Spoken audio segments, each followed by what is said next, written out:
Hey y'all, how y'all doing? This is your girl Tashi, and I am back with another video. Yes, so this one is smash and grabbers find out. Okay, this is what I like to hear. Because we have a lot of oh, I hate talking with this headphone on. Oh my god, I had to wear my big headphones because these small ones that I usually wear, they're broken, and I'm sad because I hate those big headphones sometimes. Oh my god, and I mess up my hair. But anyway, yeah, I'm glad. I mean, we need more. The law needs to be a little bit more tougher when it comes to people who are going to these stores and they just robbing the place basically, and they're getting away with it, you know. And this is not just going on in just one state. This is happening everywhere. Well, I mean everywhere. I'm quite sure this is not happening in a lot of other countries. It probably is, but not a lot. It's mostly here in America. And yeah, so let's just get straight to the video. In Pleasant Hill, California, an unknown woman appears to be casing a consignment store, as when she leaves, a group of 4 would-be robbers enter the store with a sledgehammer.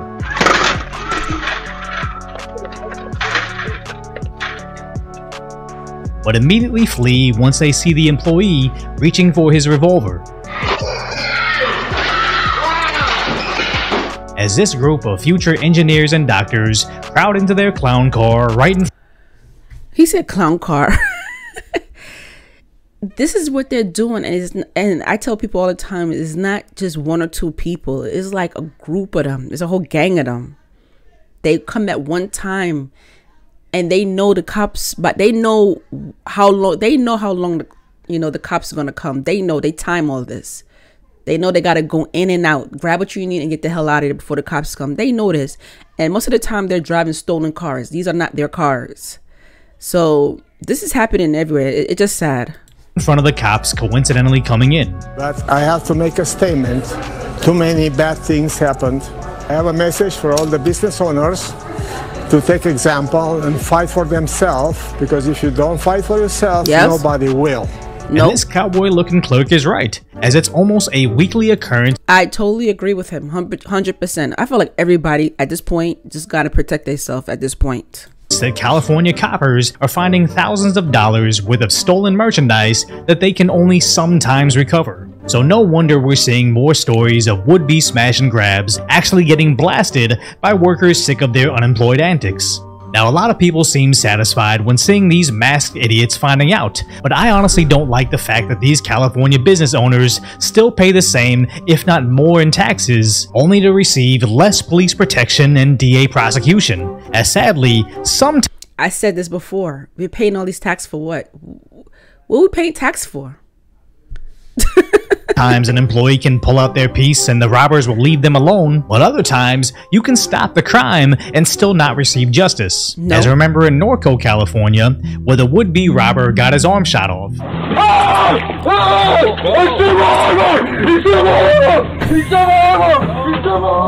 And the initial reporting from NBC4 showed that all 4 of these broke bandits traveled across counties to commit their crime, only to come in second in Norco's quick draw competition. Now, the idiot that got hit was sentenced to 10 years in prison, and Craig Cope, the 83-year-old liquor store owner, actually received over $5,000 after merchandise sales of the "Don't mess with Norco, we'll shoot your arm off" went viral. See, I kind of like the fact that the community had came together and helped this man. This is what we need. We need more of this. But sadly, Cope suffered a stroke shortly after the incident and tragically passed away several months later. So many still believe that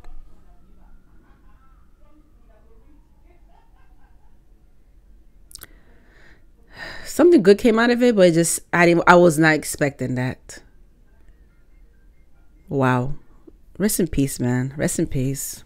That this was the feel-good story of the summer, but it's actually another one of the many tragedies coming out of California. Because I am 1,000,000% certain that the liquor store stick-up crew that traveled over an hour from deep blue LA to some random liquor store in horse country, California, not only have they done this before, but they've gotten away with this before, either through their city's soft-on-crime policing or soft-on-crime prosecution. And although they didn't shoot the store owner, the robbery still caused a stroke, which likely caused the complications that resulted in his death. And as far as I can see online, no murder charges have been filed. which goes to show how actual It's probably stress. He probably was stressed out after that, even though, yes, he got a check from the community, but still is the stress that came with, that probably came with it. It's sad. This is a hardworking man who's just trying to make a good living, and then you have these people just come in, feel like they could just take what they could take. They don't care. They don't care if you work hard for that. They feel like they're entitled to just take it. It's mine. Like, I just, it bothers me so much. justice seems to constantly slip through the San Andreas-sized crack in California's crack-loving justice system. And knowing all this, from Craig Cope and Norco to the series of pistol-packing employees that know the police can no longer protect them, is the state rethinking their approach to protecting the citizens, or are they continuing to pass more laws that embolden crooks, neuter cops, and disarm the civilians? Now, I'm not saying these politicians are actually criminals, but if they were, would they be doing it any differently? Because if you were a burglar, what would you see as the easiest score? A store that ensures everybody law-abiding is nice and disarmed? The house that plasters out front how much they put social justice over everything else? Or the home that straight up says, I will shoot your arm off? Because notice how pretty much every one of those armed employees, from selling liquor to jewelry, openly spoke how it wasn't about stopping the one robbery so much as it was about sending the message to all the criminals. But what's so sad? I don't know about other states, but I know some states you can't even defend yourself. That's the sad part. You can't really defend yourself. If you do, you get in trouble. I don't know what's going on. I don't know who's passing these laws. Something just don't feel right to me. It just seemed a little off. It's just sad.